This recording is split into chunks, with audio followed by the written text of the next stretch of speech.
the Municipal Alliance to make it readily available, because, you know, when the crisis hits, it's not often, you don't know where to look. Right. I think that, We'll be able to share some of those things. yeah, and I think that that's, so we can, there is the, and we can get that together, but Perform Care New Jersey is the website, and it's performcarenewjersey.com, and on their website, they have their phone number, and that is where it is through New Jersey, and it is a mobile resource for like a crisis unit for mental health. And it was probably 4 or 5 years ago, we did In the Blink of an Eye at the high school, and the police were there, and they were very adamant about, we're here to help and support you. We are not coming to arrest someone. So we are a part of the community, and I think maybe that message doesn't get out enough, and there's ways that we as a community could get that message out more. Amen. Do we need to take a break, Devangi? I think that gentleman has a question. Oh, Michael. We'll let Michael. Go ahead, Michael, please. Sorry. Yeah, I think I have a pretty decent perspective since I am 18. Too young to drink or smoke. You're too young to drink or smoke. Correct. Well, according to the law. So I apologize for my lack of brain function right now. I fell asleep at like 3:30 last night. There you go. Point taken. That's right. Yeah.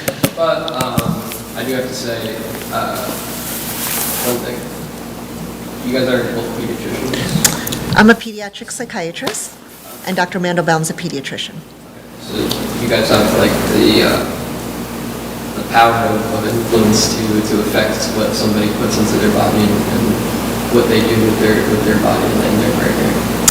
Well, I think we would like to think we do, but we can only right. Yes. We can only educate and prescribe, but we can't. All I have to say is I challenge you to continue to update on your research, because this is true, but the specificity of like these variables, for example, like moving your body is less exercise, that's a huge variable, and you can actually hurt your body in a lot of ways by just moving whatever way you want. Also, I heard you say that genetics are unchangeable. It's actually proven to also we have the ability to alter genetics.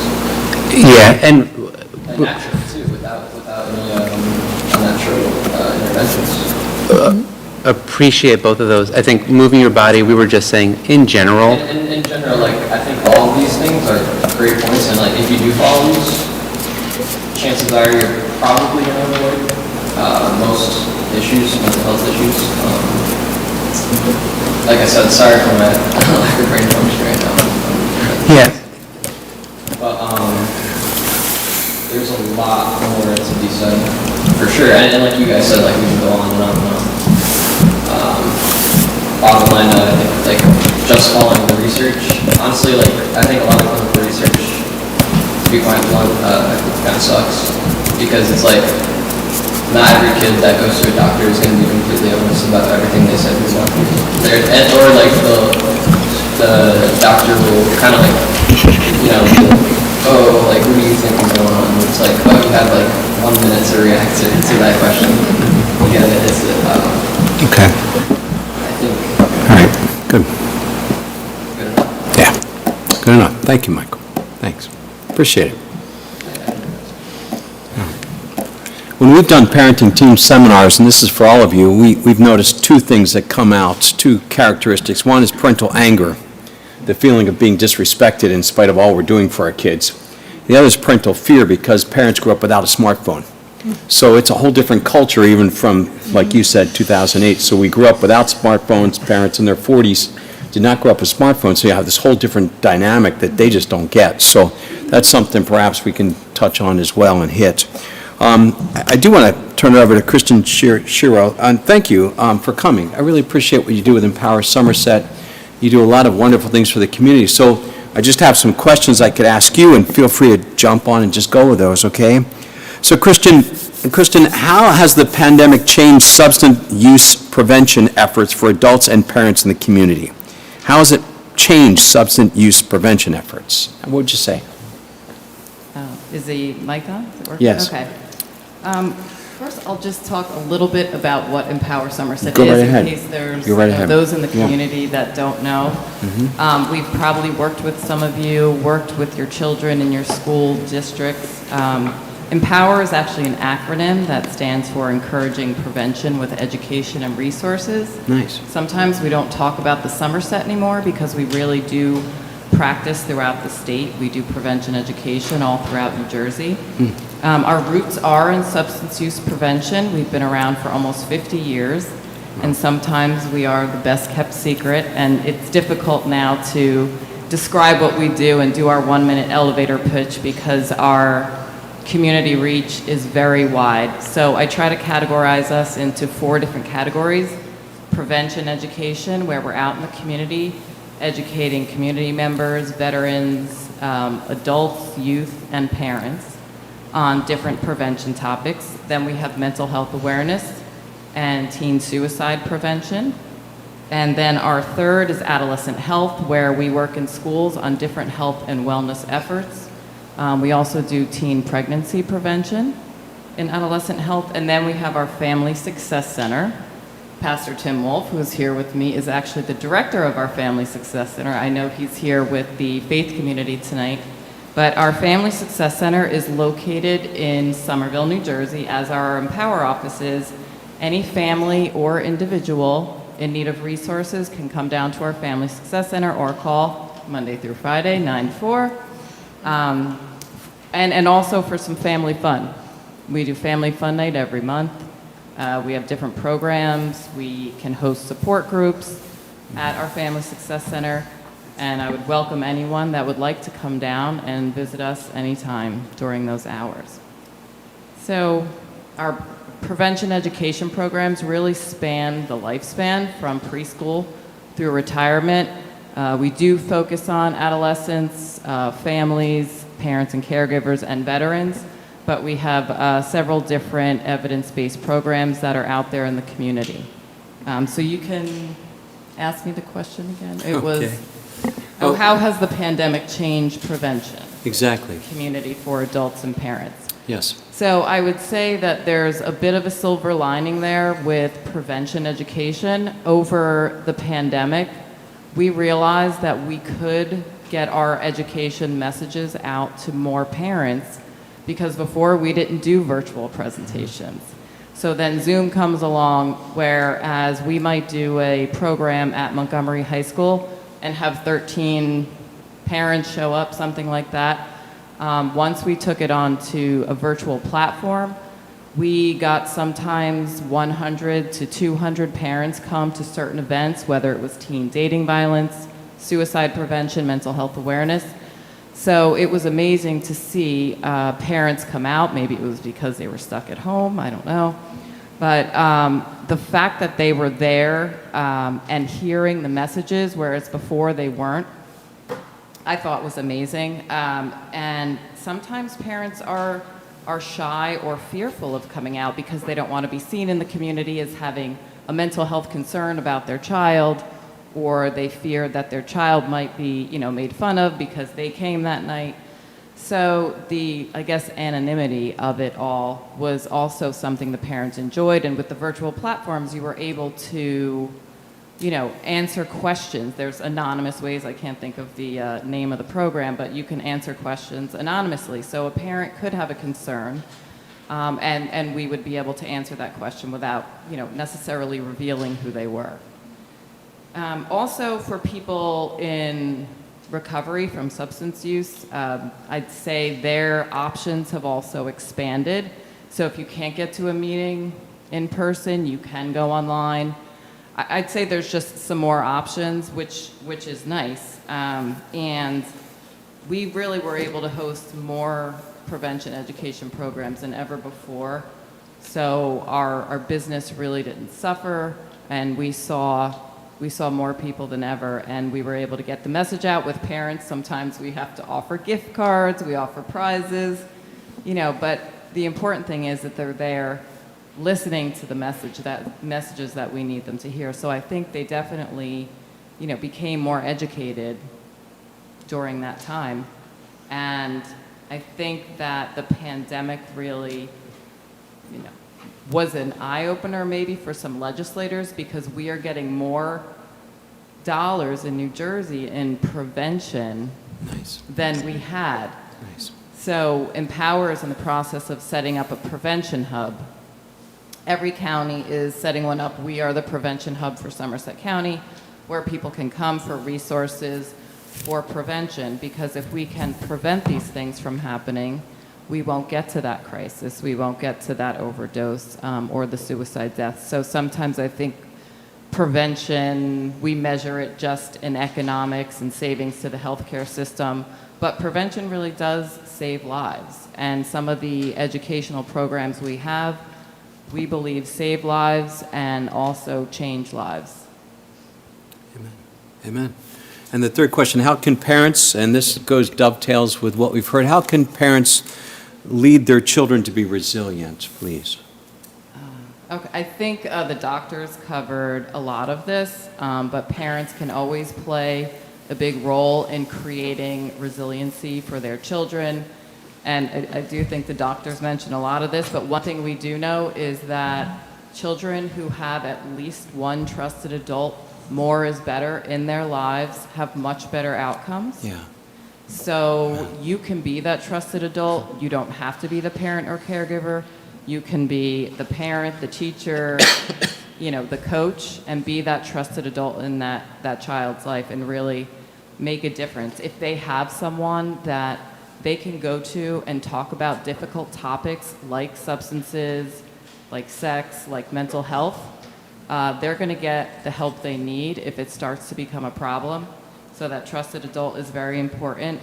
And continue with the open communication with your child. And by open communication, I mean, we call it talk, don't tell. So talk to them, don't tell them things. Allow them to come to those conclusions on their own, to make decisions, because that builds resilience, it builds self-efficacy, and they'll learn to stand on their own 2 feet. I would say, in using like open-ended questions, instead of just asking, how was your day, you're going to get fine, or instead maybe use an open-ended question. Tell me about, tell me 2 things that happened today that were interesting to you. And meeting them where they're at. Meeting them where they're at, making sure it's a good time. Don't catch them when they're on their way out the door. Don't catch them when they're half asleep and don't want to talk. So there's lots of ways we can build resilience and build and play a role in prevention, because we know that the number one reason kids don't use substances is parent disapproval. So your opinion matters to them. Amen. It absolutely does. Amen. You may not, like they said, you may not think it does. You may think they're not listening, but they are. Don't host those parties. We have a whole program around parents who host lose the most. We tell parents the liability, like the financial liability, not to mention, children being harmed. It's definitely difficult to get through to them. But I think increasing that self-efficacy in your children is really very important. Helping them to learn how to work towards goals, how to measure risk in situations, and how to problem solve around that if you don't happen to be there. Because I mean, I have a child that just went off to college in another state, so I had to instill some of that in him, because otherwise he wouldn't be able to survive on his own. So you can't do it for them all the time.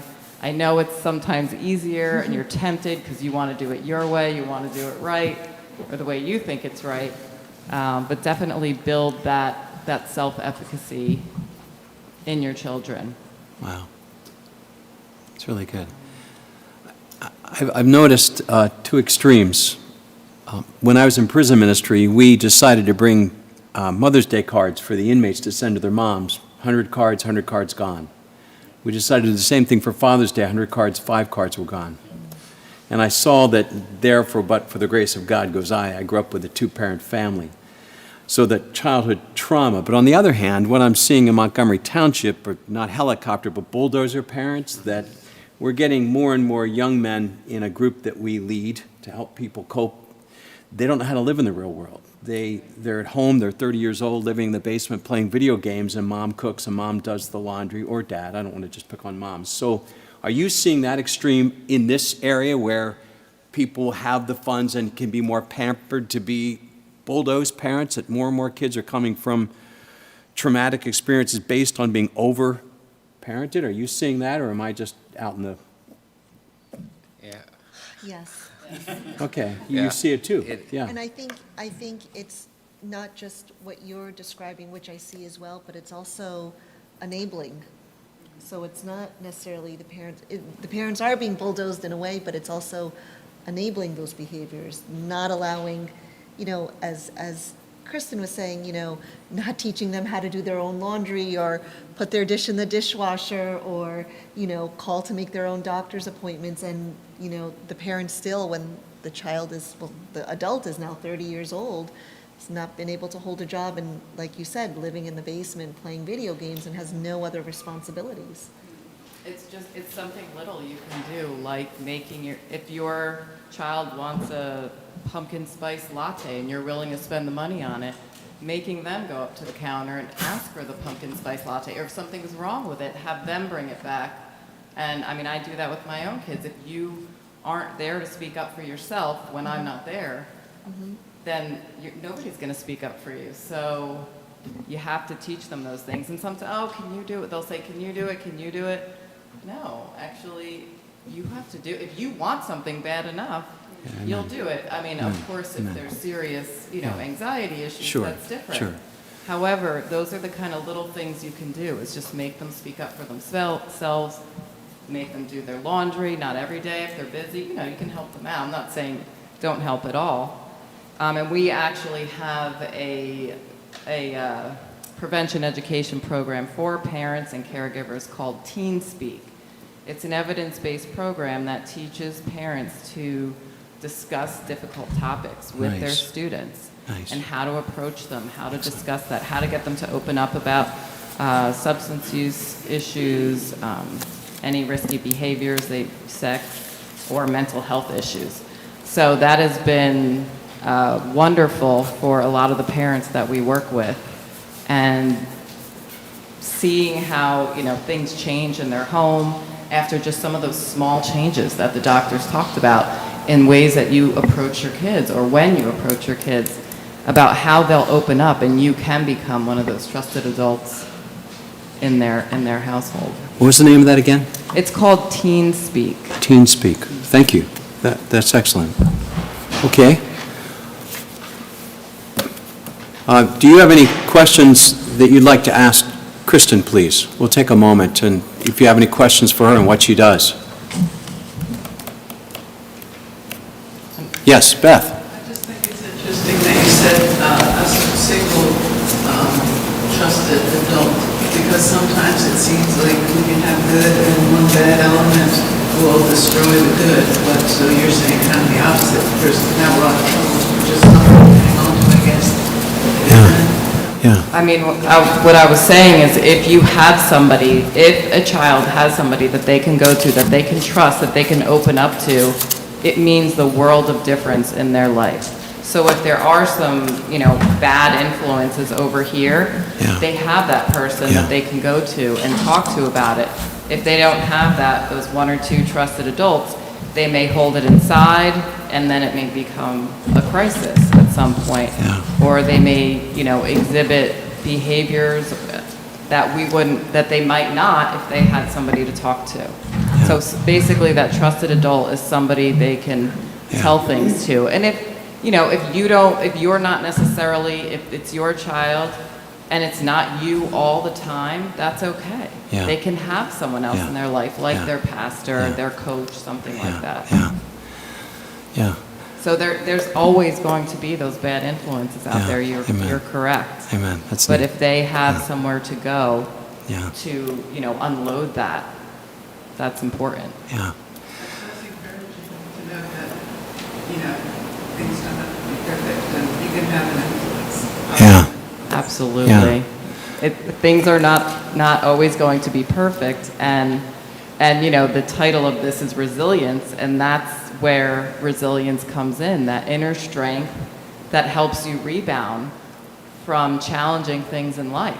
There's always going to be challenges in life, but if you have that resilience, then you can overcome them, or you're more likely to overcome them. Yeah. And the good thing about resilience is it can be learned. It can be learned at any age. It can be learned in children, and it can be learned in adults, and there's lots that you can do. I think I saw tips for building resilience on the table, which I didn't see before, but there's many ways to build resilience, and having a social support network, connections like that trusted adult is very important. That's neat. Illustration I've shared with our church family, we had 2 daughters, and they were running cross-country back in Bethlehem, where we were. And the cross-country girls team decided to do something very inappropriate, and 3 people on the team decided not to do that. And 2 of them were our daughters, and I said, "Why did you decide not to do that?" And they said, "We just can't see Heather doing something like that." Heather was a volunteer youth leader in our church. We just can't see Heather doing something like that. She had made such an impact on them. So thankful for the people who come around you with the same values you have. Yeah. All right. Thanks, Kristen. And last but not least, Tim Wolf, a fellow pastor. Tim was the first pastor I met when I moved here, and he reached out to me, so we've been buddies ever since. Tim does 2 full-time jobs. I'm not sure how he does it, but he's a pastor of a New Horizon Christian Fellowship, and also he oversees the Pioneer Family Success Center. So, brother, any initial statement you have? Go ahead, please. Of course I do. Yeah. So when I first was asked about participating, it seemed a little bit daunting to represent the entire faith community for Somerset County, right? It's a pretty wide landscape, so I'm going to use some broad brushes when I speak about spiritual resilience and answer the questions that I've been given.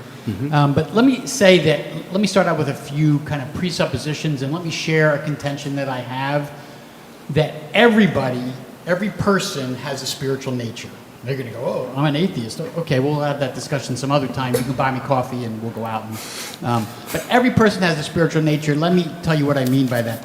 Every person has a set of guiding principles that are either healthy or unhealthy. And so you have a worldview that's based on what you've learned, what you've discovered, what you've found to be experientially true, and that it builds into your spiritual nature. And for me, I look at a comprehensive worldview, and I have some handouts that I have on the table, and one of them is about worldview, and one of them is about just a little bit story about my testimony, and then the back of that is what I learned about depression and anxiety the hard way, so from my own personal life and from counseling people for the last 35 years. So comprehensive worldview typically includes where do we come from, so your origin, why are we here, meaning morality, what's right and wrong, and then destiny, where we're going. And so I've been in some sort of Christian ministry for a long time, and much of that was in counseling and mental health until I came to this area to pastor 18 years ago.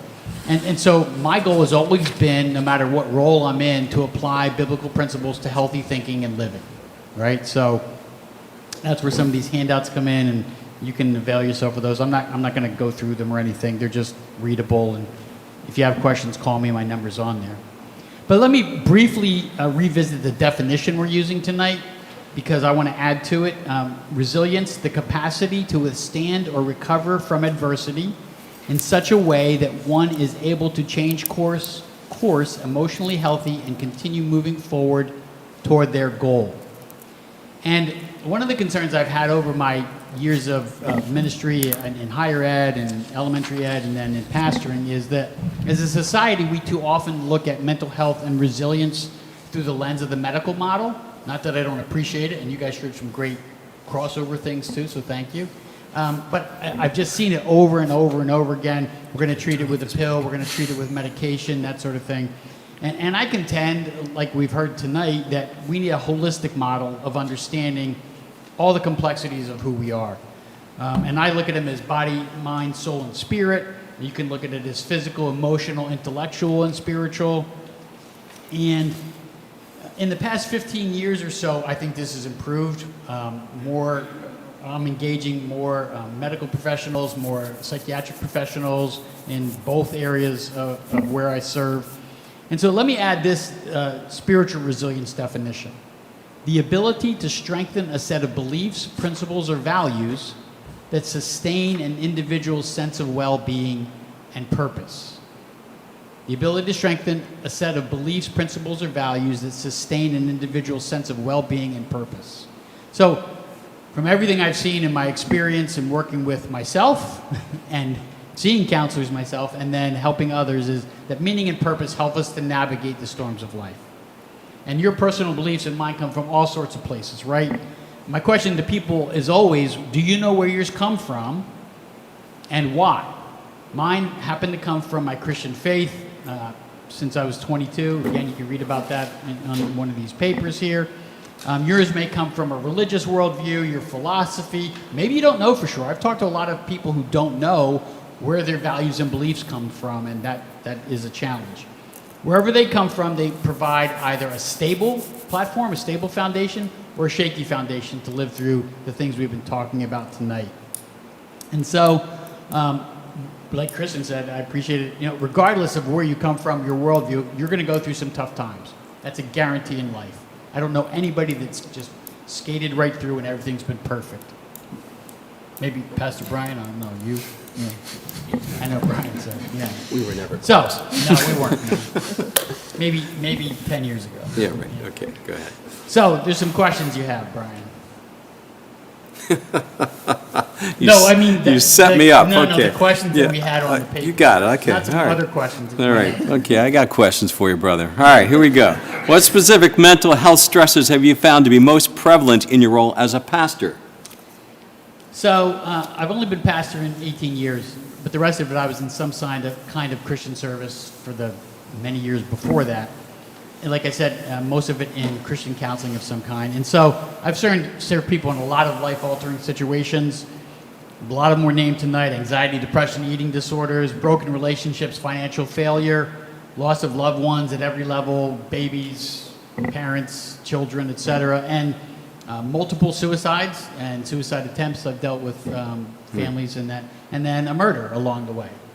So, but in all of those things, except there's many things outside of our control, right? So those are hard to navigate or deal with or anticipate, I guess. But what I see overwhelmingly are two main stressors undergirding many of the challenges of life that I faced and that I've helped other people face. And that is lack of hope and a lack of purpose. Lack of hope, so hopelessness and purposelessness. And I guess, you know, the broader answer to this question for me is we've spent like 60 plus years teaching people that they came into being by being some kind of cosmic accident, that there's some kind of meat and chemical robots, and that there's no actual reason or purpose for why they're here, that there's no right and wrong, you make up your own right and wrong, and there's nothing after you die. I don't know about you, but I get hopeless just reading that, right? And so we've taught people that, and that's become a lifestyle and kind of a mantra and a philosophy that I think has led to self-destruction that we see on the rise, that we see through hedonism, right? And that we see through harmful emotional or dangerous physical lifestyles. And so it becomes kind of a mess when, and we wonder why people have these extreme difficulties navigating the challenges of life and being resilient. Well, we told them there's no hope and there's no reason. And so, you know, substance use is on the rise. People attempting to end their own lives is on the rise, because if there's no purpose while you're here and there's no hope to be here, I'm in the hope game. In both places that I serve, I'm fortunate that I get to be in the hope selling game. And I love that. So, how do you build resilience in these situations? That's kind of the second half of that question, right? So, I try to help people review their foundational belief system to see if it's solid or if it's shaky. Was it built on something that was accidental or intentional? And to make adjustments to unhealthy beliefs or principles or values, and to strengthen those positive ones. The Family Success Center is based on a strength-based model, which was handy because that's kind of how I lived my life in the first place. Like, helping people build on their strengths. Everybody's got at least one. If they made it to my office, they have a strength, right? I mean, sometimes that might be it, right? That they were able to come in and talk, but everything else is falling apart. So I always look for that one thing. And so that's how I help people build resilience, by finding that foundational belief system that's going to help them through no matter what, not just this situation, but future ones also. Second question's longer. Can you describe a specific situation where someone came to you with significant mental health stressors and your involvement in a pastoral role empowered them with tools resulting in resilience? What specific initiatives did you pursue with the individual? That's big, right? So I'm old, so I've seen literally hundreds of people. But one particularly popped into my mind, and as we were talking about some of the issues that people have along the way and how they manifest themselves in the bodies and minds, it was intriguing to me that I answered this question this way. So this was years ago, there was a 65-year-old woman with migraines, and I was her counselor. I was working for a counseling agency, and she presented with migraines and numbness in her legs. And so, of course, the first thing I always do is, have you seen your physician? Have you had a medical workup, all that kind of stuff. And she had dozens and dozens. She had every medical test you could think of. No diagnosis. Nothing that they could find wrong with her biologically. No medical explanation. And so, what was interesting to me is that after about 6 months of counseling, regular, she was very regular, did her homework, because I always give some things to work on, either in relationships or whatever. She started to feel her legs again, like they weren't numb. And her migraines were intermittent. And then after about 8 months, she didn't have migraines anymore. Now, was this a miracle of God? I consider any time somebody gets that kind of, and she was miserable. Miserable in her marriage, miserable in her life. Her body was reacting against her. And so working on these strategies, working on her faith foundation, working on coping strategies, new ones that she hadn't had before, really affected her. And that's where I came most into contact and understanding of conversion disorder, right? And so it's not a big diagnosis, but it is in the DSM-5, but I hadn't heard it used a lot, but I've seen it over and over again, and that's just where there doesn't seem to be any physiological condition that's creating some kind of physical sensation or situation that, it could be hearing, not noises like schizophrenia, but a paralysis, numbness, I listed some here so I wouldn't forget, deafness, seizures, but no underlying condition can be found. So I've seen that a lot, surprisingly. I don't try to diagnose it. I send them to the medical doctor, of course. So it's a real issue, though, and so helping people recall what they believe and why they believe it, correct those unhealthy beliefs that they picked up along the way can help them. I help them develop spiritual reminders, ones that I've used and ones that I've taught. So for me, it's like Bible verses, comforting phrases, positive self-talk, gratitude exercises. I keep a journal, so journaling is one of those things, and I actually journal my prayers, and I journal things that aren't prayers either, like, when I'm upset or mad, or just there's been some great research in the last 5 years on journaling, actually, that there's some positive results just getting the information out of your brain onto a piece of paper once a week. I'm like, I like to journal more than that, so I must be going crazy, right? I encourage people prayer and meditation, giving and receiving forgiveness. So this is, some relational pieces here too. Serving others is always coming out of yourself and seeing what's going on around you, right? And finding that supportive community. For me, I encourage people to find a faith community. Whatever supportive community will come alongside them and encourage them and be there no matter what. And it's really the no matter what that's the challenge, right? We don't want these qualified, like, if you're healthy, I'll be your friend. My wife would have been gone a long time ago if she was expecting that from me. So those are some of the ways that I help people redevelop or develop resilience along the way. Let me ask you, throw you a curve, really to all of you, okay? Is shame, real or imagined, increasing or decreasing in our society, do you think? Yes. I think that's a better faith-based question to start. Okay, okay, Yeah. okay. Is shame, say that, is shame? Is shame, that people feel that Right. they're unworthy, they feel that they don't merit, they don't measure up, is that increasing or decreasing in a society with so much pressure on them? So I think the problem is that, or the challenge is that shame is different from conviction of wrongdoing, right? So I can feel shame about anything, even if it's not wrong, even if it's not wrong in my faith community, right? I can feel shame. And so the challenge is appropriately feeling what's right for the situation or the circumstance. And that's more the issue. Our society's gotten rid of shame. Like, you can do anything to anybody, anytime. And, you know, in this room, we could have 300 truths. And to me, that's not possible, right? There's truth, and then there's my opinion, my feelings, and how that works. And so shame's gone out the window, but we replace that with guilt-serving behaviors. So we have to consume more alcohol. We have to consume more substances. We have to cover over those things that we used to do in relationship, asking forgiveness, giving forgiveness, serving one another, helping one another, right? And so we've covered that up with behaviors that are unhealthy, all sorts of them. And those become debilitating in relationships and to self. So it's real tough, yeah. I would say shame or not feeling worthy is increasing for one of the reasons the doctor talked about was FOMO, she said, and that's fear of missing out.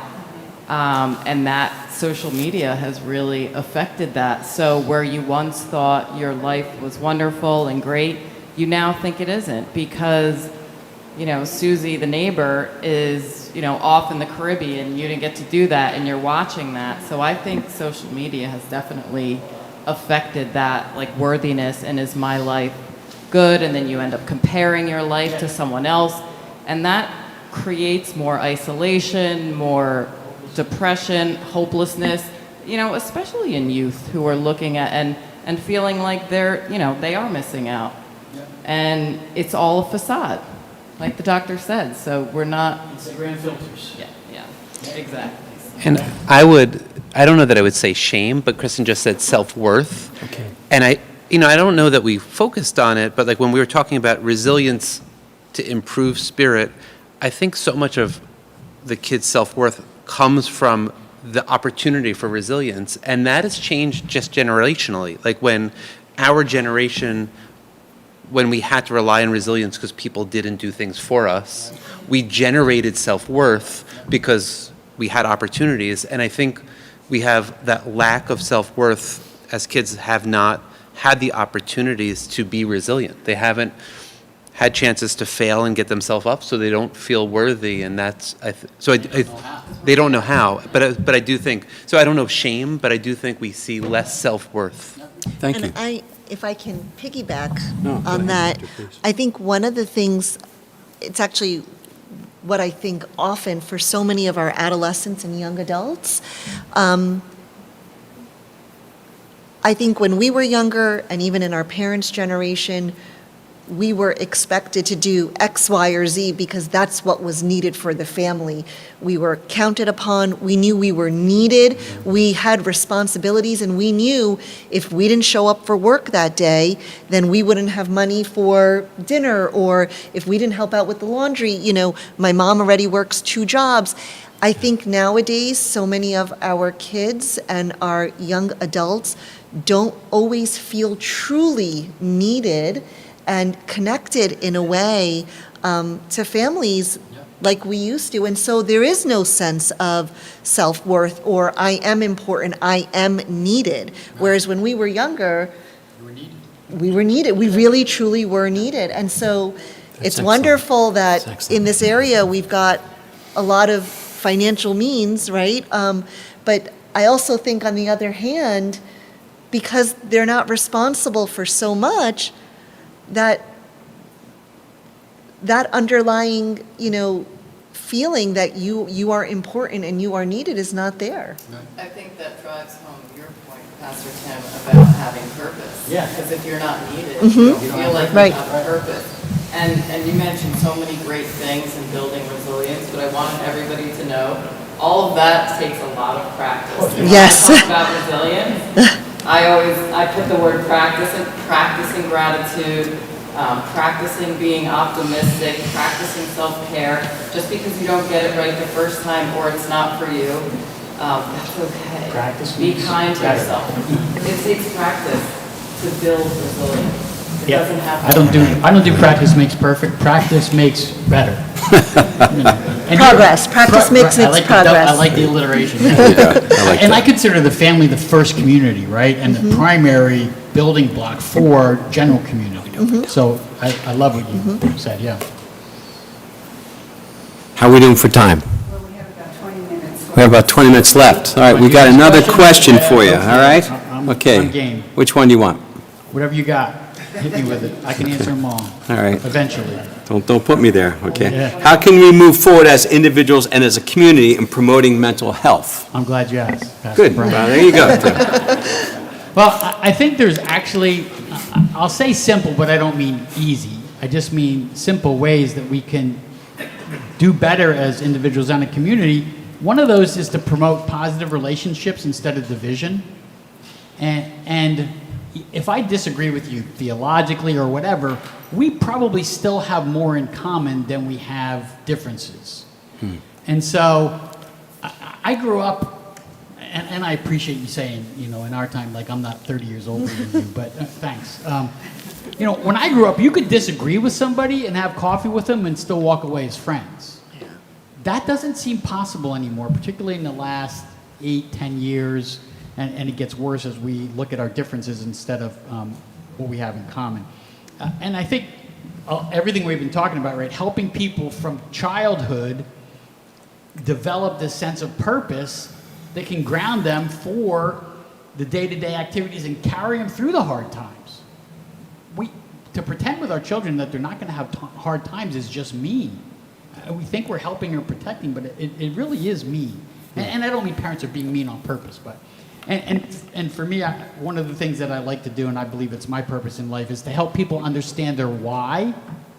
We spend our lives asking what we should be doing, where we should be going, and if we can help people understand their why, so for me that's part of the hope and purpose, right? Understanding their why, I think why is what every human being seeks after. Why am I here? Why am I doing this? Why am I important? Why? And so, Little kids are really good at that. yes, it is why all the time, right? Yeah, we should be asking it more. Yeah, right? Because our parents tell us to stop asking why. Because I said so. And the challenge is that sometimes we look in the right places for why, and sometimes we look in the wrong places. And so that's that community that can help guide younger people as they're on their way to pick the better and healthy choices. And I think our belief system, whatever it is, should help us to understand our why. What is my purpose here on earth? And it could develop and change. Mine just changed over the 63 years I've been alive, right? Thankfully, it's gotten better, I believe. So, does that help? Good. You have some questions for any of the panelists? Is that fair and answer? Let me share some of the prevention things real quick. Oh, well, all 'Cause we right. talked Go about them, ahead. but prevention, well, because, and not to blow our own He's gonna horn, take but, it off next. Kristen gave us some of what Empower does and the Family Success Center, but the Pioneer Family Success Center really does what you were describing. We link people to resources all over Somerset County, to anything you can think of: food, clothing, shelter, childcare, mental health, Great medical job. care, Yeah. all that sort of thing. Right, so if you don't know where to go, Or send somebody to us. Like, have them call us. We're, you know what? I had only church. I only brought church. I have business cards if anybody wants one, from both places. And then Empower Somerset, obviously, with mental health prevention programs. We work with Devanji and other things. It's been a while since we had a panel years ago, right before COVID and everything, but that's a whole different thing. Your church, synagogue, temple, mosque, community group, whatever it is, is going to be a prevention program that helps you find people who are going to work with you and help you and just support you as a friend. And then, of course, the thing that we've probably all said, healthy eating, proper sleep, rest. I always separate sleep from rest because I think it's different, and I've studied some to see it's different. And I'm going to say this one, but it's going to make me feel convicted. Exercise, right?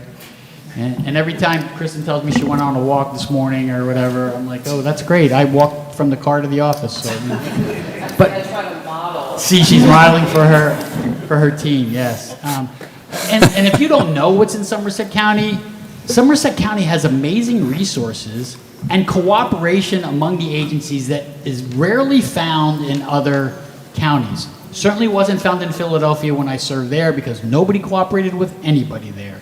When I came to Somerset County and found out how they cooperate,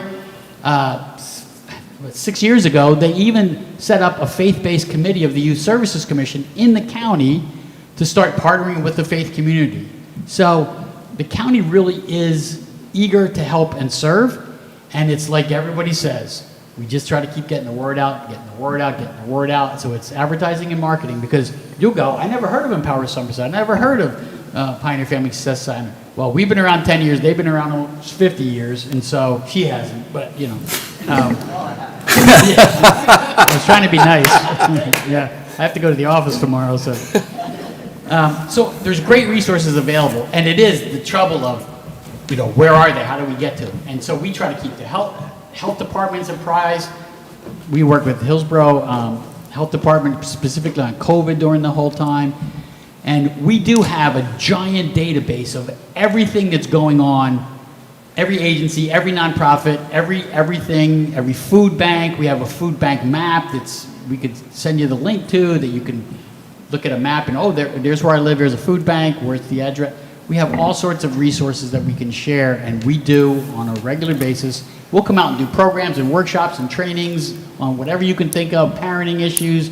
We've done couponing, we've done how to manage your bank account, That's great. support groups, you name it. So there are a lot of resources to say that. And so I know Pastor Brian's going to close this out, but let me just say, you've heard a lot of stuff. Pick one thing that you can get this is my thing, this is even my sermons, like pick one thing that you can take from tonight. What? I said, I told you, you're going to take an offering next. It's Well, coming, you it's know. coming. It's We coming, take it's our coming. offerings Take it online off. now, Yeah, so, okay, yeah. all right, okay, it's coming. But pick that one thing In my church, that you it's could take home from tonight, right? That you can initiate. You're not going to do the 20 things that each of us talked about. Nobody is. We can barely do them. So pick that one thing that's right for you and your family, your relationships. And that's it. Thank you. All right, brother. Vangi, please, come on up. Sure. Need the mic or? Come on up here. Montgomery Township's Chief Health Officer, Devangi Patel. Go ahead. Thank you guys. Hi, everyone. I'm just here to close out the event. You know, our panelists did such a wonderful job in just talking about the various factors as it relates to resilience. You know, when Nancy reached out, you know, from the faith community nursing, you know, we get similar requests, and we've been seeing a growing need for programs that support and address mental health, addiction, you know, programs for caregivers. So even during COVID, you know, the health department, we were so busy addressing COVID, keeping the community safe, contact tracing. But along with those calls, we were also getting social services calls as well. And, you know, one of the things that we recognized was that there are many people in our community that fall between the cracks. Many of the systems that are in place fail them. There are people who've had negative experiences. It could be in healthcare, it could be, you know, with government agencies, or they could have had, you know, personal trauma in their lives where they are just, you know, distressful. But they need help, and they need a lot of support. We're seeing many people that are isolated in the community and that have become more isolated because of COVID and that need help. So what we want from the health department's perspective is for people to reach out And like the panelists had mentioned, the police department, they're here to help. We welcome residents reaching out, community members, community leaders reaching out when you notice or when you know of people or family members who are in need of any type of support services. It could be, it could be something personal in terms of access to health care or access to transportation, food insecurity, the social determinants of health. And we see the whole gamut of resource needs in our community. And while we are, a well-to-do community, there are pockets of underserved members who are not only in need, but they're in a deeper hole, if you will, because they need a lot more support and handholding. And so we rely on community members and community leaders to reach out, because one of the main goals of the health department is to maintain that list of community assets to reach out to, Empower Somerset or, the Family Success Center, to find the right experts, to bring, needed resources to the community and to link people to the services that they need. But what we've figured out, and, one thing that I want you to take away is that you can always, if you're never sure or if you don't know who to reach out to, you can always call the health department. Many people are afraid to call the police department, but we always work together. Our goal is to help people and link them to the services they need. So if ever you come across anybody that is in need of any resource, it doesn't have to be health related. You can always call the health department. We'll make the necessary connections, and that's our job. Is to know where the community assets are in our area. So, again, I just wanted to thank Montgomery Evangelical Free Church for hosting this. They had a great team, Pastor Brian, Nancy, Dennis, Donna, Kelsey had to leave, but Kelsey was great, phenomenal in getting all of the materials together. So, you have a great support system, and, while sometimes it feels like there's so many problems and so many obstacles, there's so many people that want to help, and there's so many resources available. And, we also recognize the need especially for the youth community, to have a purpose. So we have a youth action board that we're planning to get off the ground, and there we see so many opportunities to link youth to the activities that we're doing at the township. It could be, with the health department, with construction, with the police department, recreation.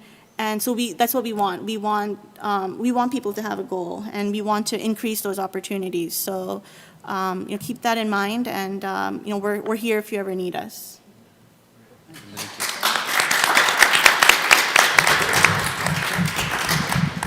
Thank you for each of your expertise and your sharing. It really was, I certainly learned a lot, and it was a blessing to have you here this evening. Thank you. Thank you, everyone.